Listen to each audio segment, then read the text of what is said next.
Stakeholders in Ogoni land have expressed strong opposition to the federal government's push for crude oil exploration resumption in the region, demanding justice for past injustices, environmental accountability and transparency in consultations.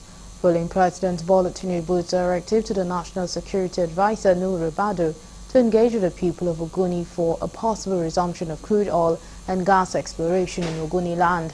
32 years after Shell was kicked out of Ogoni, following environmental concerns and other issues gathered in this hall at a one-day dialogue on all companies' divestment versus oil resumption in Ogoni land, organized by the Lukiakia Community Development Center held in Port Harcourt, the River State capital. Ogoni stakeholders warned that restarting oil extraction without addressing the underlying issues that halted production in 1993 could trigger further conflict and devastation.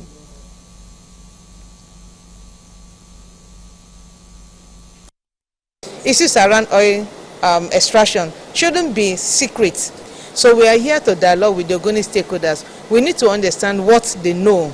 We need to know where they are. Let's know a path we are driving towards Ogoni sustainability, to see how the environment can actually be sustained.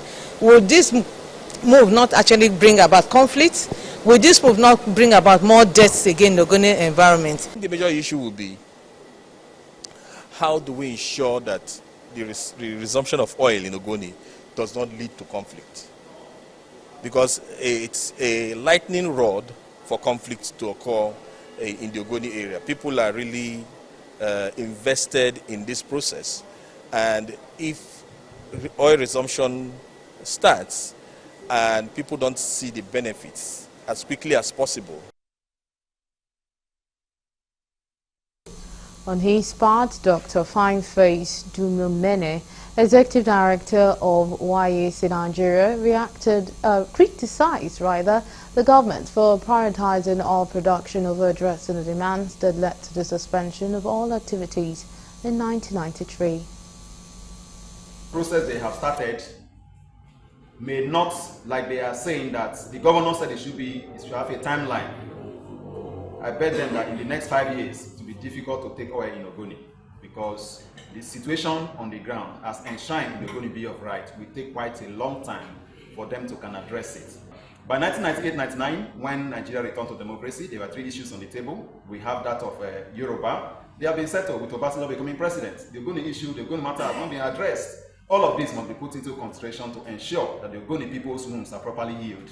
Because what we have in Ogoni is not oil, but blood. If we buy our own in Ogoni land, if they don't change that system, it will never work. The government is interested, and if we begin to refuse this resumption of oil, when they carry their armies again and come to our communities, men will run, women will remain there and suffer.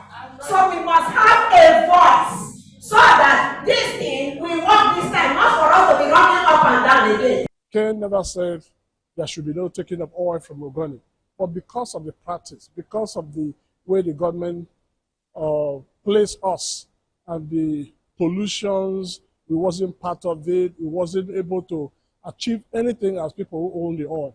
That is why we started a struggle. So if the present government have decided that they're going to talk with the Ogoni, we need to have a Ogoni template and place before them